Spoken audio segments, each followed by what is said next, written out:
Students, welcome to this video. And मेरे पीछे आप टॉपिक देख रहे हो। I am sure that most of you must be struggling with this कि मैम क्लैट को बोर्ड एग्जाम को कैसे साथ में करें। दोनों का टाइम लगभग सेम है, दोनों में मेहनत भी हमें बहुत करनी होती है। And most of the students actually इस चैलेंज में ही फंस के रह जाते हैं कि मैम क्लैट है तो जब जब क्लैट पास आता है तो बोर्ड एग्जाम छोड़ दे दो, जब बोर्ड एग्जाम पास आता है तो क्लैट छोड़ दे दो। But that practically is not possible ना। क्योंकि जो बच्चे ऐसा करते हैं उनको क्या क्या प्रॉब्लम्स आती है और कैसे इसको ओवरलैप करना है, that is all what we are going to study, sorry not study, what we are going to discuss in this video. ठीक है, तो सबसे पहले तो आप ये समझो कि ऑब्वियसली जितने बच्चे क्लैट दे रहे हैं एंड बोर्ड एग्जाम्स भी उनके साथ में है, उनके लिए वो ऑलरेडी डबल प्रेशर चीज झेल रहे हैं। अब इस जो डबल प्रेशर को आप कर रहे हो, आप दोनों चीजों को सर्वाइव कर रहे हो। इसको अगर हम सर्वाइव एक बहुत ही कूल तरीके से कर लें, अगर बहुत ही एक हम प्रैक्टिकल तरीके से कर लें, this will definitely be very helpful for you. तो सबसे पहले आपको एक चीज समझनी है, वो ये है कि चेंज योर माइंडसेट। आप माइंडसेट ऐसे चेंज करोगे, you are not preparing for two different exams. अब of course you are preparing for two different exam, but ये जो क्लैट है और बोर्ड है, इन दोनों में कुछ कॉमन चीजें हैं। क्यों ना हम उन कॉमन चीजों को ओवरलैप कर दें। तो सबसे पहले जो मोस्ट इंपॉर्टेंट स्ट्रैटेजी है वो है to overlap things, the overlap strategies, which is actually the game changer. Now what is this overlap strategy and how it can change your game? Let's understand that. बेटा, overlap strategy का मतलब होता है आपका CLAT exam जो है और आपके जो बोर्ड एग्जाम जो है, इन दोनों में कोई कुछ ऐसी चीजें हैं जो अगर आप कॉमनली पढ़ोगे वो आपको क्लैट में भी हेल्प करेंगी और वो आपको बोर्ड एग्जाम्स में भी हेल्प करेंगी। तीन मेजर ऐसी चीजें हैं। Number one, reading newspapers. As you all know, अभी मैं इसको डिटेल में डिस्कस करूंगी कैसे। Number two, RC practice. And number three, static जी। ठीक है, सबसे पहले हम बात करते हैं न्यूज़पेपर की। जब आप न्यूज़पेपर डेली पढ़ते हो, when you have this habit of reading a newspaper daily, it definitely helps you in CLAT. CLAT में कैसे हेल्प करेगा newspaper reading? Of course GK part. ठीक है, और इंग्लिश बोर्ड एग्जाम्स में कैसे हेल्प करेगा? इंग्लिश के लिए। ठीक है, इंग्लिश में कैसे हेल्प करेगा? Let us understand that first. ठीक है, सबसे पहले हम बात करते हैं न्यूज़पेपर की। चलिए, जब हम न्यूज़पेपर डेली पढ़ते हैं तो it will definitely help you in both the things. अब क्लैट में कैसे न्यूज़पेपर रीडिंग हेल्प करेगा? It definitely builds a very good current affair base. ठीक है, आपकी जो सी करंट अफेयर है उसका बहुत अच्छा बेस बिल्डअप हो जाता है, which is very important for passages in CLAT. ठीक है, because CLAT is more, it is more about all the current affair things. ठीक है, then it also helps you to understand legal, political and international issues. अगर आपको if you are in a habit of reading newspapers, तो अगर इनसे related कोई भी passage आता है, if you have any passage related to legal, political or international, things become easy for you to understand, to comprehend, because you already have some knowledge of that. Let us see how reading newspaper can help you in board exams. Improves reading speed and comprehension.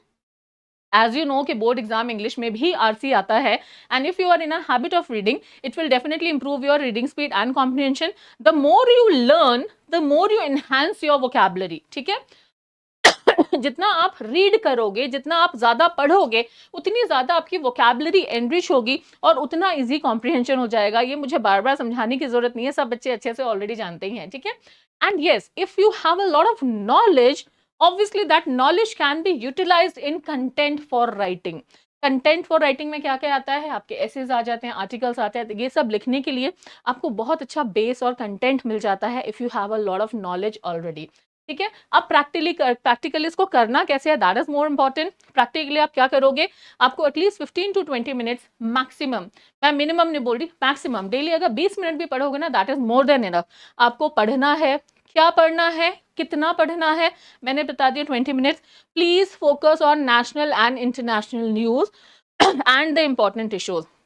आप सिर्फ पढ़ना नहीं है, make sure कि आप जो भी आपने आर्टिकल पढ़ा है उसका 1 or 2 लाइन समरी उसका आप बना लो। ठीक है, एक नोटबुक ले लो, उसमें डेट लिख लो, आज का जो भी आर्टिकल है उस आर्टिकल की जस्ट 1 or 2 लाइन समरी उसमें लिख दो, so that you know how things are proceeding. ठीक है, सपोज अगर हम वॉर की बात करें तो वॉर की अगर आपने बहुत सारे आर्टिकल पढ़े हैं तो कैसे चीज़ें प्रोसीड होती आई हैं, वो सारी चीज़ें हमें बहुत अच्छे से समझ आ जाएंगी अगर हम छोटी छोटी just 1 or 2 line summaries her article की लिख रहे हैं। So this will really help you out. ठीक है, नेक्स्ट मैंने बोला आरसी की प्रैक्टिस। बेटा अगर आरसी की प्रैक्टिस हम डेली करते हैं, ये भी हमें दोनों चीजों में हेल्प करता है। कैसे?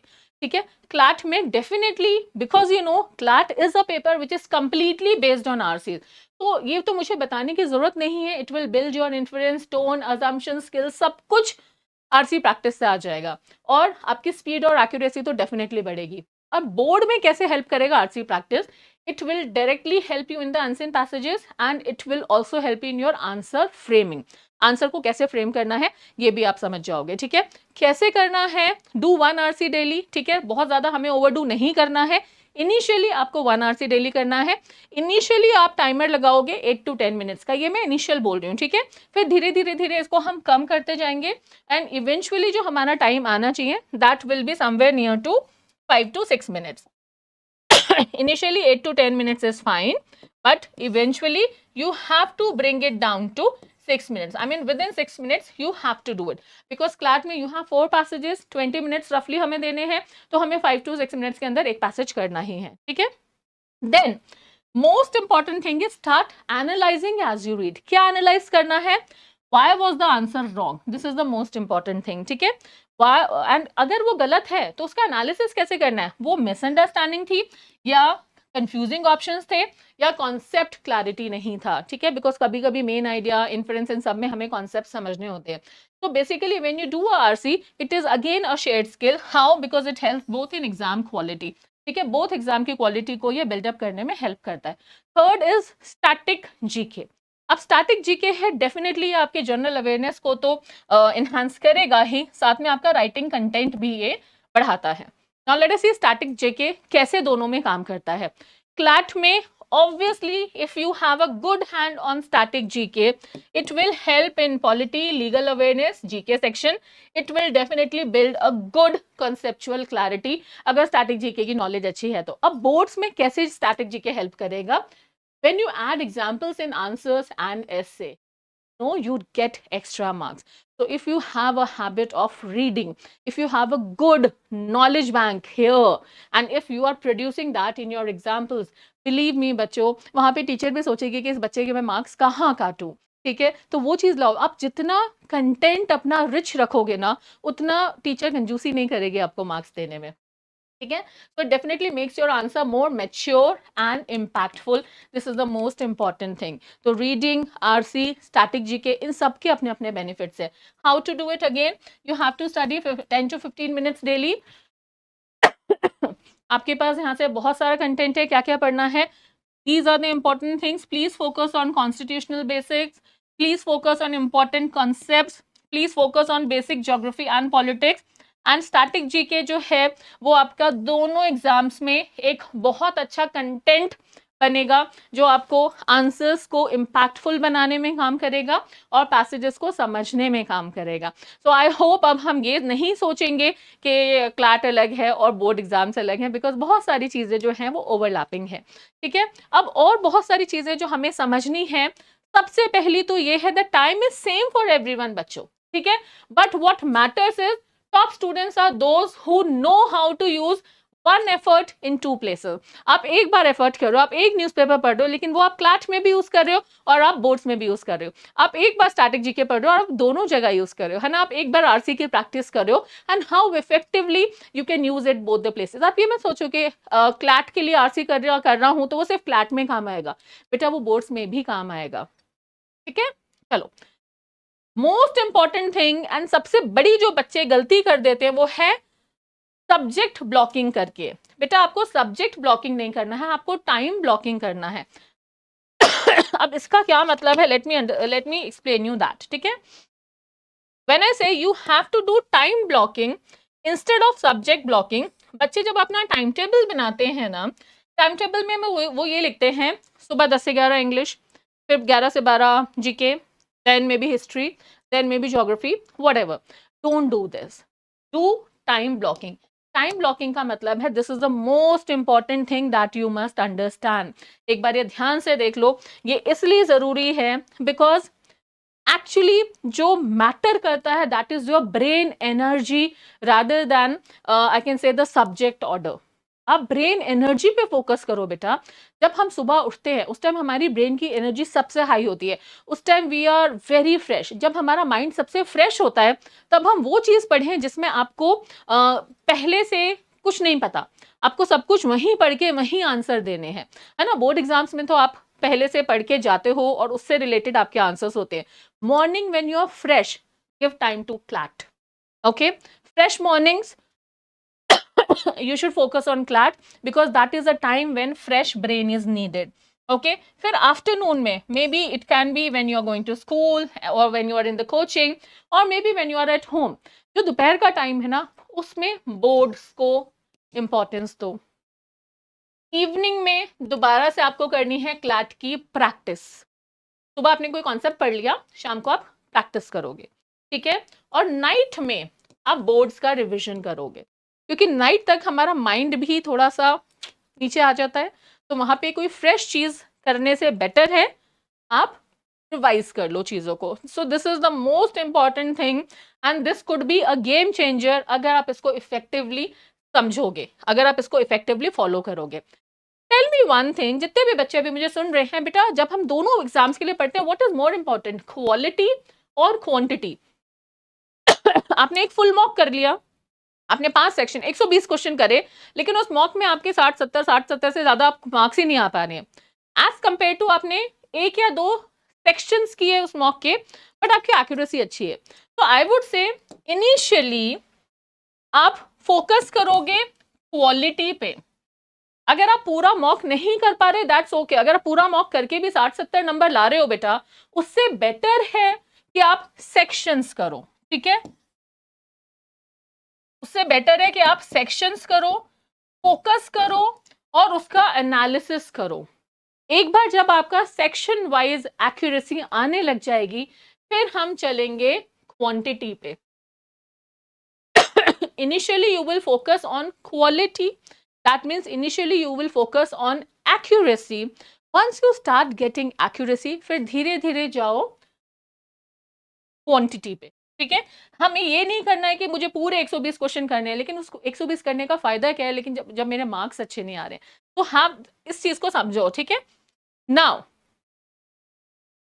Understand one thing that every week एक दिन फिक्स कर लो, चाहे वो संडे कर लो। संडे को तो आप क्लैट का पेपर ऑलरेडी देते हो, मेक श्योर कि क्लैट का पेपर अगर आप संडे को दे रहे हो तो वीक में कोई भी एक दिन आप कोई भी एक बोर्ड एग्जाम का सब्जेक्ट लोगे और उसका कोई भी प्रीवियस ईयर पेपर पूरा लगाओगे। एक दिन क्लैट का मॉक या पीवाईक्यू और एक दिन अपने बोर्ड एग्जाम का। This should be a cycle बेटा, ऐसा नहीं कि एक बार दिया फिर रह गया। जैसे हाँ, तो हम लोग तो एलपीटी से आपको हर संडे को मॉक दिलवाते ही हैं, वैसे आप अपनी तरफ से एक दिन फिक्स कर लो, या संडे को अगर it is too taxing for you then you can fix up any other day, कि अगर संडे को मैंने मॉक क्लैट का मॉक दिया है तो मे बी सैटरडे को मेरे को कोई भी सब्जेक्ट एंड उसका रोटेशन बेसिस पे बनाओगे, ठीक है। जैसे अगर आज इंग्लिश करा है तो फिर नेक्स्ट संडे आप मैथ्स करोगे, उसके नेक्स्ट संडे आप जो भी आपके सब्जेक्ट्स हैं अकॉर्डिंगली विल गो, ठीक है। तो make sure you are doing both these things on a weekly basis। this is something that you need not miss। this is, ठीक है, ये बहुत ही ज्यादा इंपॉर्टेंट चीज है, ये आपको करना ही करना है। आपको हफ्ते में एक दिन क्लैट का पीवाईक्यू देना है और एक दिन आपको कोई भी, आई एम श्योर ये बच्चे ये तो कर रहे हैं बट ये भूल जाते हैं, ये नहीं कर पा रहे हैं, इसीलिए लास्ट में जब बोर्ड एग्जाम्स आते हैं तो बच्चे पैनिक करने लग जाते हैं। वन मोस्ट इंपॉर्टेंट थिंग जो बच्चे गलती करते हैं और जो आपको नहीं करनी, जैसे जैसे बोर्ड पास आते हैं आप क्लैट को छोड़ देते हो, बेटा ये नहीं करना है। कितने लोग ये करते हैं? बहुत सारे बच्चे करते हैं, मैंने बहुत सारे बच्चे को देखा है ये चीज करते हुए। सबसे बड़ा ब्लंडर है, गलती है, board priority shift. When boards are very close, 70% time आपको बोर्ड को देना है, 30% टाइम आपको तब भी क्लैट को देना ही है। आप क्लैट को कंप्लीटली नहीं रोकोगे। अभी जो बच्चे गलती कर रहे हैं वो ये करते हैं कि जब बोर्ड एग्जाम टाइम आता है तो क्लैट को कंप्लीटली छोड़ देते हैं। अरे आई हैव सीन बच्चे 1-1 महीना तक कोचिंग नहीं आते हैं कि मैम बोर्ड्स थे। ठीक है, आप कोचिंग नहीं आ रहे दैट्स फाइन, लेकिन प्लीज मेक श्योर कि आप दिन में 1 से 2 घंटे क्लैट की भी रिवीजन कर रहे हो, बिकॉज बेटा GK won't wait for you. ठीक है, your speed and accuracy won't wait for you, that is most important thing कि जब जैसे जैसे आपके बोर्ड एग्जाम्स पास आते हैं, आपको ऐसा नहीं करना है कि आपने क्लैट की तैयारी छोड़ दी या इवन वाइस वर्सा, क्लैट पास आ रहा है तो आपने बोर्ड्स कंप्लीटली छोड़ दिया, ये नहीं करना है, ठीक है, because if you do that, believe me, the comeback becomes very difficult, the comeback becomes very difficult. तो दोनों को कंसिस्टेंट रखो, ठीक है, उसकी वेटेज हम थोड़ा ऊपर नीचे बढ़ा सकते हैं अकॉर्डिंग टू द टाइम, ठीक है, कौन सा मंथ अभी चल रहा है और कितना टाइम रह गया है हमारे एग्जाम के लिए, उसके हिसाब से हम थोड़ा सा टाइम ऊपर नीचे कर सकते हैं, वेटेज ऊपर नीचे करते हैं, लेकिन एक को हम बंद कर दें कंप्लीटली और दूसरे के ऊपर हम पूरा फोकस करें, please do not do that. Next, very important thing which students misses, they tend to completely overlook the weak subject. This is again one biggest mistake. बेटा जो भी आपका वीक सब्जेक्ट है, इट कुड बी एनीथिंग, सबसे पहले तो आपको identify करना है, आइडेंटिफाई होगा एनालिसिस से, आपके मार्क्स से। once you have identified your weak subject, make sure you are doing it on all alternate days, उसकी प्रैक्टिस, उसका रिविजन, उसका कॉन्सेप्ट क्लैरिटी, आपको वो वीक सब्जेक्ट टच करना ही है, आपको 1 घंटा उस वीक सब्जेक्ट को देना ही है every alternate day. For example, Monday अगर आपने वीक सब्जेक्ट दिया, ट्यूसडे को आप स्किप कर सकते हो, लेकिन वेडनेसडे आपको दोबारा से उसको पढ़ना होगा, ठीक है। तो ये पहले, सबसे पहले आप अपना वीक सब्जेक्ट्स को आइडेंटिफाई करो, ये सारे पॉइंटर्स लिख लो, ठीक है, ये सारी चीजें हमें करनी है। Don't avoid weak areas, because if you avoid this, बहुत सारे बच्चे ये बोलते हैं कि मैम क्वांट में मार्क्स नहीं आते, ठीक है, अब क्योंकि मेरे क्वांट में मार्क्स नहीं आते तो ऐसा नहीं है कि मैं क्वांट को छोड़ ही दूं, क्योंकि मेरे इंग्लिश में मार्क्स नहीं आते तो ऐसा नहीं है कि मैं इंग्लिश को छोड़ ही दूं। I can not leave any subject, जो सब्जेक्ट आपने छोड़ा उतना पूरा का पूरा विंडो आपके लिए बंद हो जाती है बेटा, बाकी बच्चे तो कर रहे हैं ना, तो we can not afford to leave any subject, okay. You please, जैसे मैंने बोला था, मॉर्निंग में हम फ्रेश रहते हैं तो हम क्लैट कर लो, ठीक है, शाम को हम मेमोराइजेशन वाला काम ज़्यादा कर सकते हैं। बट कभी अगर ऐसा है कि आपको ऐसा लग रहा है कि आज तो मुझे शाम को भी बहुत फ्रेश फील हो रहा है, मुझे मेमोराइजेशन का मन नहीं करा, चलो आज क्लैट के थोड़े और पैसेजेस सॉल्व कर लिए जाए। कि कभी कभी ऐसा होता है ना that you wake up early in the morning and you don't feel that energized, तो कभी ऐसा हो रहा है, you should work according to your energy, the study should be based on your own energy, it should not be based on the timetable, it should not be based on a schedule, it should be based on your own energy। अब आपकी energy कैसी है, you have to match the task according to your energy level। अगर आपको fresh feel हो रहा है, go for CLAT reasoning और आरसी, और अगर आप टायर्ड फील कर रहे हो तो ऐसा नहीं है कि सो जाओ अगर टायर्ड फील कर रहे हो, ऑफ कोर्स सोने के बाद भी अगर टायर्ड फील हो रहा है, तो उस टाइम पे आप बोर्ड की थ्योरी को याद कर लो, या फिर कोई भी ऐसी चीज जिसमें रट्टा वट्टा लगाना हो ना, मेमोराइजेशन, बिकॉज बोर्ड में बहुत सारी चीजें ऐसी होती हैं जहाँ पे आपको मेमोराइज करनी होती हैं चीजें, तो वो कर लो, ठीक है। टायर्ड हो तो जीके पढ़ लो, टायर्ड हो तो मेमोराइजेशन कर लो, टायर्ड हो तो बोर्ड्स की थ्योरी पढ़ लो, लेकिन जहां फ्रेश फील हो रहा है वहां पे make sure you are focusing on CLAT reasoning, ठीक है, because not all hours are equal. सारे जो हमारे सुबह से लेकर शाम तक ये 24 घंटे होते हैं ना, जितने हमने सोने में निकाल दिए, बाकी सारे इक्वल नहीं होते हैं, कभी हमारी एनर्जी बहुत हाई होती है, कभी हमारी एनर्जी बहुत लो होती है। So match your study according to your energy level, that's the most important thing बेटा बहुत सारे बच्चों का मैंने ये देखा है, उनको आदत होती है लिखने की, कीप राइटिंग एवरीथिंग। मैं भी जब क्लासेस लेती हूँ मैं बच्चों को बोलती हूँ नोट्स बनाओ, but that does not mean that you have to write each and everything, because writing is always time consuming. तो आपको नोट मेकिंग करनी है, but please make sure you are doing it in a smart way, you are doing note making in a controlled manner, this is the most important thing. अब control manner मतलब do not over make notes, first of all आप notes को over make नहीं करोगे। क्या लिखना है आपको, सिर्फ और सिर्फ अपनी मिस्टेक्स लिखनी है, आपको इंपॉर्टेंट फैक्ट्स लिखने हैं और आपको ट्रिक्स लिखनी है, आपको हर चीज नहीं लिखनी है। कुछ चीजें हमारे यहाँ पे अगर घुस गई ना तो वो घुस गई, वो आप कोई भी नहीं निकाल सकता है, लेकिन हाँ ट्रिक्स आप लिख लो, इंपॉर्टेंट नोट्स लिख लो, mistakes are the most important thing that you have to note down. क्यों लिख रहे हैं, ताकि हम ये दोबारा ना करें, इसीलिए हमें मिस्टेक्स लिखना जरूरी होता है, ठीक है। तो प्लीज नोट मेकिंग कैसे करना है और क्या क्या लिखना है, दैट इज इंपॉर्टेंट। एंड एक मिनिमम गारंटी सिस्टम रखो बेटा। मिनिमम गारंटी सिस्टम मतलब this is a sort of promise that you are making to yourself, sorry. तो ये जो मिनिमम गारंटी सिस्टम है ना, ये एक प्रॉमिस है जो आप अपने आप को दे रहे हो। आप ये बोल रहे हो कि नो मैटर मेरा दिन कैसा भी जाए, no matter whether I am high और आई एम लो और आई एम एनर्जाइज्ड और आई एम टायर्ड और आई एम एग्जॉस्टेड, व्हाटएवर, मुझे मिनिमम ये चीजें करनी ही है। Even on my worst days, I have to do these things. What are they?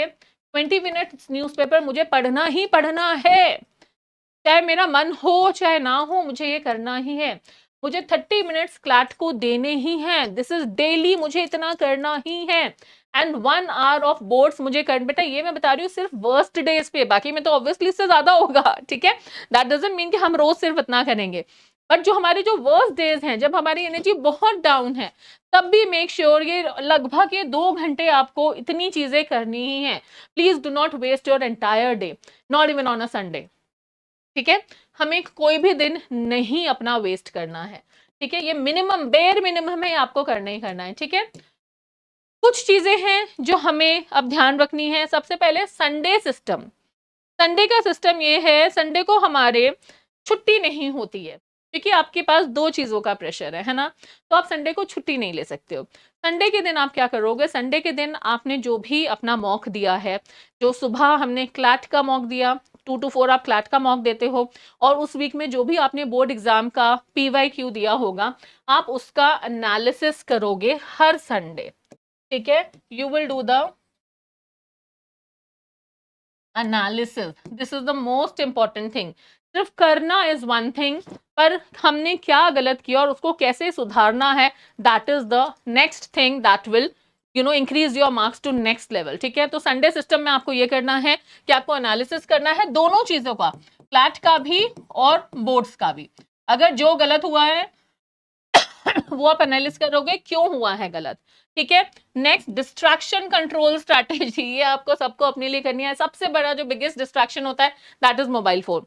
That doesn't mean कि आप मोबाइल फोन को कंप्लीट नो बोलो कि मोबाइल फोन यूज ही नहीं करोगे, करो बेटा, लेकिन अपना एक स्लॉट फिक्स कर लो, not more than 20 minutes for mobile phone. पूरे दिन में 20 minutes is the highest thing that you can. अब वो आपके ऊपर है, आपको सुबह करना है, दोपहर को करना है, शाम को करना है, that is completely up to you. और जब आप मॉक दे रहे हो, PYQ कर रहे हो, phone should not be anywhere near you, ठीक है, उसको आप दूर रख दो। And tracking system is the most important thing. Tracking का मतलब एनालिसिस ही हो गया, एक एनालिसिस हो गया। दूसरा, जो भी आप वीकली शेड्यूल बनाते हो, अपने वीकली गोल्स बनाते हो, आप उसको टिक करते जाओ, मैंने कितने अचीव कर लिए, ठीक है। कीप टिकिंग देम कि how many I have achieved. Weekly goal कैसे बनाना है, कैसे क्या करना है वीकली गोल में, अगर वो भी if you want me to make a video I will make that also. Comment section में बता देना कि मैम हम अपना स्केड्यूल कैसे बनाएं, हम अपना वीकली गोल कैसे सेट करें। If you want me to make another video on that, do let me know. Finally, the last thing that I want to tell you and I want to end this video with is the golden strategy. The golden strategy is that don't try to be perfect in both. Try to be consistent. Perfection तो बेटा ऐसी चीज है, once you are consistent, perfection तो अपने आप आएगी ही। तो हमें परफेक्शन को एम नहीं करना है, हमें कंसिस्टेंसी को एम करना है।